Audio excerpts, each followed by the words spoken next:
Very good day, everyone. Welcome to Sanjay Sir's class once again. So today I will teach you how to use three important preposition in our spoken English and also written English. আজকে আমি আপনাদের spoken এবং written ইংলিশে ব্যবহার করার জন্য তিনখানা খুব ইম্পর্টেন্ট প্রিপোজিশন নিয়ে আলোচনা করব। আজকের ক্লাসটা হচ্ছে এই তিনটে প্রিপোজিশন নিয়ে। সেই প্রিপোজিশনগুলো কী হচ্ছে? This preposition are that is on, above and over. অর্থাৎ এই অন, অ্যাভাব এবং ওভার এই তিনটে যে প্রিপোজিশন আছে গ্রামারে সেটা আমরা সবাই জানি, এবং এই তিনটে প্রিপোজিশনের অর্থ কিন্তু এক। যেটা আমরা বাংলায় বলি সেটা হচ্ছে উপরে, উপরে অর্থে বোঝায়। এই সমস্ত ক্ষেত্রে অন, অ্যাভাব এবং হচ্ছে আমরা ওভার ইউজ করি যখন আমরা কোনো কিছুর অবস্থানকে উপরে বোঝাবো। But the use of this three prepositions are totally different. কিন্তু এই তিনটে প্রিপোজিশনের ব্যবহার কিন্তু বিভিন্ন ক্ষেত্রে টোটালি ডিফারেন্ট হয়। অর্থাৎ সব জায়গায় আমরা অন, সব জায়গায় অ্যাভাব বা সব জায়গায় ওভার কিন্তু ইউজ করতে পারবো না। তাহলে কখন আমরা অন, কখন অ্যাভাব এবং কখন ওভার ইউজ করবো? So one by one I am going to give you or explain you with some example. একটা করে আমি আপনাদেরকে বোঝাবার চেষ্টা করছি। So let's start. That is number one preposition, that is on. অনটা আমরা কখন ইউজ করবো? On is used when something is supported or contact with something else.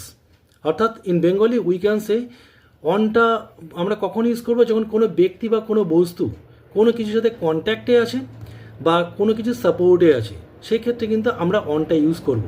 অর্থাৎ সাপোর্ট থাকতে হবে অথবা তোমার কন্ট্যাক্ট বা যোগ থাকতে হবে। I am going to give you some example, then it will be clear to you. Example দিলে বিষয়টা ক্লিয়ার হবে। Example number one, the book is on the table. অর্থাৎ বইটা টেবিলের উপরে আছে। আপনি খেয়াল করে দেখুন বইটা কোথায় আছে? টেবিলের উপরে। তার মানে টেবিলের সাপোর্টে আছে, টেবিলের কন্ট্যাক্টে আছে, টেবিলের সাথে যোগ আছে তার। এই ক্ষেত্রে কিন্তু আমি কি করলাম? অন ইউজ করলাম। So the book is on the table. Number two example, the hawker has put the basket on his head.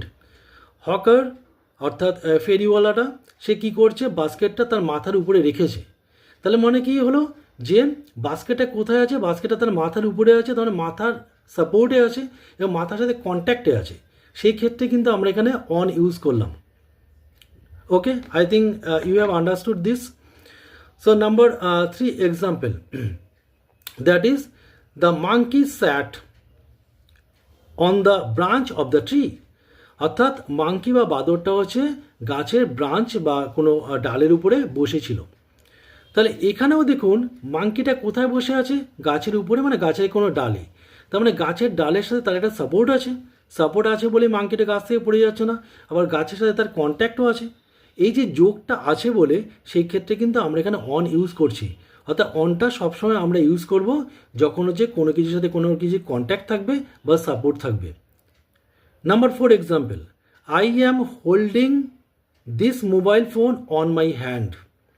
অর্থাৎ আমি আমার হাতের উপরেই মোবাইল ফোনটা ধরে আছি। তাহলে দেখুন মোবাইল ফোনটা কোথায় আছে? মোবাইল ফোনটা আমার হাতের উপরে আছে, আমার হাতের সাপোর্টে আছে, আমার হাতের কন্ট্যাক্টে আছে। সেক্ষেত্রে কিন্তু আমি এখানে অন ইউজ করব। So I have given you some example for your understanding where you can use on properly. কোথায় আপনি অন প্রপারলি ইউজ করবেন সেই নিয়মটা আমি বলে দিলাম। কেন অন শুধু এইখানে বসে ওইখানে বসে এই হলে বসাতে হবে বা ওটা হলে বসাতে হবে, অর্থাৎ শুধু মুখস্থ করে কিন্তু সবসময় ব্যাপারটা কিন্তু ক্লিয়ার হয় না। সেই জন্য আমি বিষয়টাকে একদম পুরো প্র্যাকটিক্যালি এক্সপ্লেন করে দিলাম আপনাদের কাছে যে কোন কোন ক্ষেত্রে আমরা অন ইউজ করব। Number to that is অ্যাভাব। অ্যাভাব কথাটার মানে কিন্তু উপরে, কিন্তু অ্যাভাবের ইউজটা কিন্তু আলাদা। অ্যাভাবটা কখন ইউজ করব? অ্যাভাবটা তখন ইউজ করব যখন কোনো ব্যক্তি বা কোনো বস্তুর সাথে কোনো কিছু কন্ট্যাক্ট বা সাপোর্ট থাকবে না।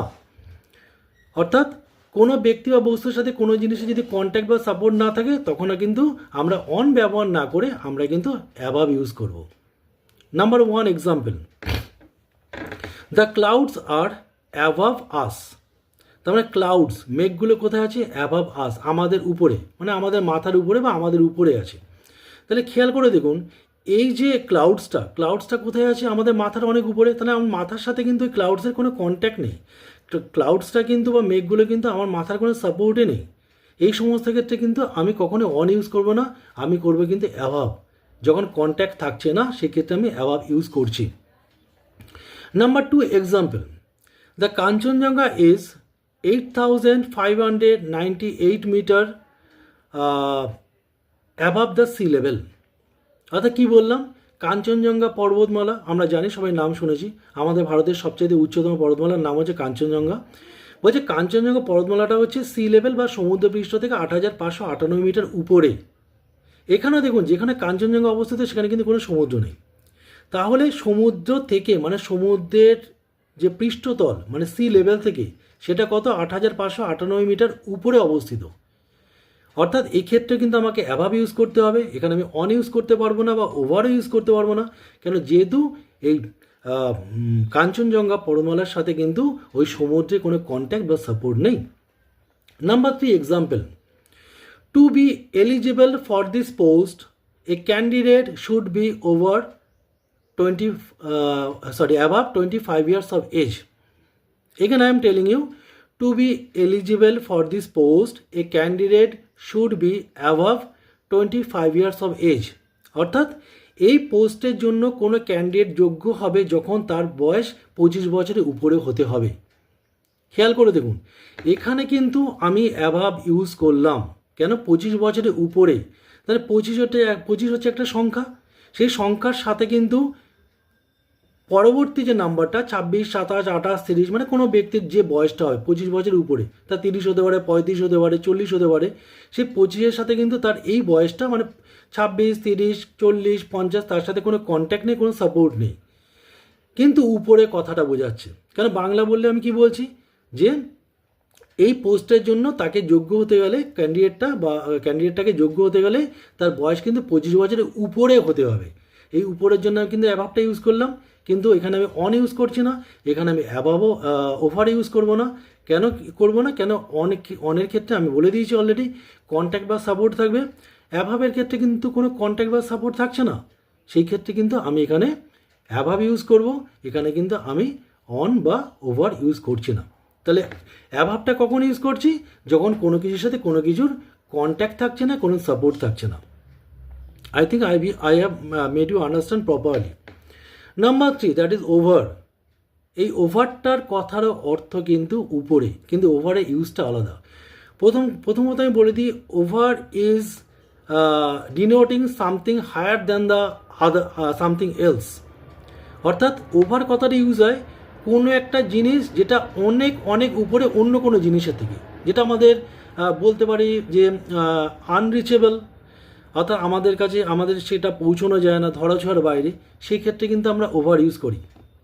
ওভারের ক্ষেত্রে কিন্তু আপনাকে একটা জিনিস মাথায় রাখতে হবে, ওভারের ক্ষেত্রে কিন্তু কোনো সাপোর্ট বা কন্ট্যাক্ট থাকবে না, সেই ক্ষেত্রে কিন্তু আমি ওভার ইউজ করব। So for example, the aeroplane flew over the sky. দেখুন অ্যারোপ্লেনটা আকাশে উপর থেকে উড়ে গেছিলো। তাহলে অ্যারোপ্লেনটা যে আকাশে উপর থেকে উড়ে গেছিলো আমরা দেখছি বা সবসময় দেখে থাকি, তাহলে ওই প্লেনের সাথে কিন্তু আমাদের সাথে কোনো কন্ট্যাক্ট নেই বা প্লেনের সাথে আমাদের কোনো সাপোর্ট নেই, সেটা কি করছে, আকাশে অনেক উপর থেকে উড়ে যাচ্ছে। সেই ক্ষেত্রে অনেক উপরে যদি যাচ্ছে ধরাছোঁয়ার বাইরে, সেই ক্ষেত্রে কিন্তু আমি এখানে ইউজ করছি over. So the plane flew over the sky. Number 2, that is if something denotes that is covering, to cover something. If we notice something cover on the other parts or on the other thing, that is then that is over is also used. অর্থাৎ আমি যেটা বলতে চাইছি যে কোনো কিছুকে যদি cover করে থাকে, অর্থাৎ কভার বলতে এখানে কোনো কিছুকে ঢেকে রাখছে, উপরে থাকছে, উপরে ঢাকা অবস্থায় থাকছে বা আচ্ছাদিত থাকছে, কভার করছে, সেই ক্ষেত্রে কিন্তু আমরা কিন্তু ওভার ইউজ করব। কীরকম ব্যাপারটা, that is the I am putting a long coat over my body. অর্থাৎ আমি একটা লং কোট আমার শরীরের উপরে পরেছি বা চাপিয়েছি, তার মানে কি হলো, এই যে কোটটা সেটা আমার পুরো বডিটাকে কভার করে আছে। বাংলা আমি কি বলি, বাংলায় আমরা বলে এটা বলবো যে আমি আমার শরীরের উপরে একটা লম্বা কোট বা লং কোট আমি চাপিয়েছি বা পরেছি। তার মানে এই যে কোটটা উপরে কথাটা বললাম, এই উপরের ক্ষেত্রে কিন্তু আপনি অন করতে পারবেন না, আবার এই উপরের ক্ষেত্রে কিন্তু আপনি অ্যাভাবও করতে পারবেন না। এক্ষেত্রে আপনাকে কি করতে হচ্ছে, এক্ষেত্রে ওভার করতে হচ্ছে। কেন ওভার করতে হচ্ছে? কেন এটা কভার করছে। অর্থাৎ কোনো কিছু যদি কোনো কিছুকে কভার করে থাকে, কভার বোঝায়, সেক্ষেত্রেও কিন্তু আমাকে কি করতে হবে, আমাকে কিন্তু ওভার ইউজ করতে হবে। আমি কিন্তু এখানে অন ইউজ করতে পারবো না বা অ্যাবাভ ইউজ করতে পারবো না। এখন কারো মনে এই কনফিউশনটা আসতে পারে যে যখন আমি কোনো ব্ল্যাঙ্কেট বা কোনো কোট যদি আমি শরীরের উপরে জড়াই, তাহলে সেটাও তো শরীরের উপরে কন্ট্যাক্টে আছে, সেটাও তো শরীরের উপরে আছে। তাহলে অনের ক্ষেত্রেও তো কোনো কিছু যদি কন্ট্যাক্ট থাকে বা সাপোর্টে থাকে তখন আমরা অন ইউজ করি। তাহলে এখানে ব্ল্যাঙ্কেটটা অথবা চাদরটা সেটা আমার শরীরের উপরে আছে, সেটা আমার শরীর সাপোর্ট আছে, তাহলে এখানে কেন অন হলো না? সেই ক্ষেত্রে আমার উত্তরটা একটাই, যেটা আমি অলরেডি এক্সপ্লেন করে দিয়েছি। দেখুন, অনের ক্ষেত্রে কিন্তু কোনো কভার বোঝাচ্ছে না। আমি একটা এক্সাম্পল দিয়ে বলেছিলাম, the book is on the table, অর্থাৎ একটা টেবিল বড় আছে, সে টেবিলের একটা পাশে মাঝখানেও বা যে কোনো কর্নারেও সে বইটা রয়েছে, বইটা কিন্তু টেবিলটাকে কভার করছে না, তাই না? সেই ক্ষেত্রে কিন্তু অন ইউজ হচ্ছে। কিন্তু এখানে আপনার শরীরের উপরে আপনার চাদরটা রয়েছে অথবা ব্ল্যাঙ্কেটটা রয়েছে বা লং কোটটা রয়েছে, আপনার শরীরটাকে পুরো কভার করে আছে। অর্থাৎ যদিও এখানে আপনার মনে হতে পারে যে আমার ব্ল্যাঙ্কেটটা বা আমার কোটটা কিন্তু আমার শরীরে তো কন্ট্যাক্টে আছে, সাপোর্টে আছে, তাহলে সেক্ষেত্রে কেন আমি অন ইউজ করলাম না? সেক্ষেত্রে উত্তরটা আমার একটাই, কোনো কিছু যদি কোনো কিছু কভার করে থাকে, কোনো কিছুর উপরে কোনো কিছু কভার করে থাকে, তখন কভার ব্যাপারটাকে বা ঢেকে রাখা বোঝাটাকে আপনাকে কিন্তু ওভার করতে হবে। I think I have made you understand. Number 3, she was talking with her friend over the phone. সে তার বন্ধুর সাথে ফোনে কথা বলছিল। দেখুন আমি কি বলে, ওভার দ্য ফোন, তার মানে বন্ধুটা এক প্রান্তে আছে, সে অন্য কোনো একটা জায়গায় তার অন্য কোনো বন্ধুর সাথে কথা বলছে। এই যে একটা প্রান্ত থেকে আরেকটা প্রান্ততে যে আপনার টাওয়ার বলুন বা সিগন্যাল বলুন, সেটা অনেক অনেক উপর থেকে এসে কিন্তু আমাদের কাছে পৌঁছাচ্ছে, এটা আমাদের ধরাছোঁয়ার বাইরে, এবং সেটা অ্যাক্রস অতিক্রম করছে। কোনো কিছু যদি কোনো কিছুকে অতিক্রম করা বোঝায়, সেক্ষেত্রে কিন্তু আমরা ওভার ইউজ করব। অর্থাৎ এখানে সিগন্যালটা সেটা কি করছে, এক প্রান্ত থেকে অন্য প্রান্তে কভার করে কিন্তু আমরা কানে এসে পৌঁছাচ্ছে। আমি যে কথাটা বলছি বা যে মেয়েটার কথা আমি এইমাত্র বললাম, সে যে তার বন্ধুর সাথে কথা বলছে, তার কথাটাও কিন্তু ওভার দ্য ফোনে হচ্ছে। কেন? তার কথাটা সিগন্যালের মাধ্যমে অনেক উপর দিকে তার কাছে পৌঁছাচ্ছে। Hair is also the over. I think I have made you understand. Another thing, again I am telling you the another example, that is if something crosses something else. কোনো কিছু যদি কোনো কিছুকে অতিক্রম করে বোঝায় বা কোনো কিছুর পজিশন বোঝায়, উপরে কোনো কিছু অবস্থান বা পজিশন যদি কোনো কিছুর উপরে বোঝায় কিন্তু সেটা অ্যাক্রস অতিক্রম করছে, সেই ক্ষেত্রে কিন্তু আমরা ওভার ইউজ করব। কীরকম? The bridge goes over the river, অর্থাৎ ব্রিজটা হচ্ছে রিভারের উপর দিয়ে যাচ্ছে। আমরা সবাই ব্রিজ দেখেছি, অনেক সময় একটা নদীকে এক প্রান্ত থেকে অন্য প্রান্তে আমরা যখন অ্যাক্রস করি বা অতিক্রম করি, তখন আমাদের সেই ব্রিজটা আমাদের কাজে লাগে। তার ব্রিজটা কোথায় আছে, ব্রিজের পজিশনটা কি, নদীর এক প্রান্ত থেকে আর এক প্রান্তে, অর্থাৎ পজিশন বোঝাচ্ছে। যখন এক প্রান্ত থেকে আরেক প্রান্তে পজিশন বোঝাচ্ছে এবং সেটা অতিক্রম করছে, দেখুন ব্রিজটা কিন্তু রিভারটাকে অতিক্রম করছে, যে ব্রিজটাকে আমরা ব্রিজের হেল্প নিয়ে আমরা কিন্তু এক প্রান্ত থেকে অন্য প্রান্তে পৌঁছে যাচ্ছি, সেই ক্ষেত্রে কিন্তু আপনাকে ওভার ইউজ করতে হচ্ছে। অর্থাৎ the bridge goes over the river, অর্থাৎ ব্রিজটা হচ্ছে নদীর উপর কথাটা বললাম, নদীর উপর থেকে বয়ে যাচ্ছে।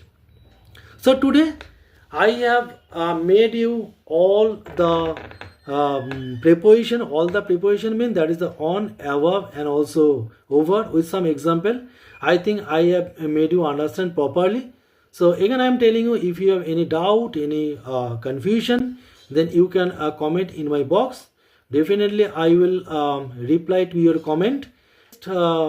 In my next class I will bring the new one to teach you. So till then, so bye and have a nice day. Thank you so much.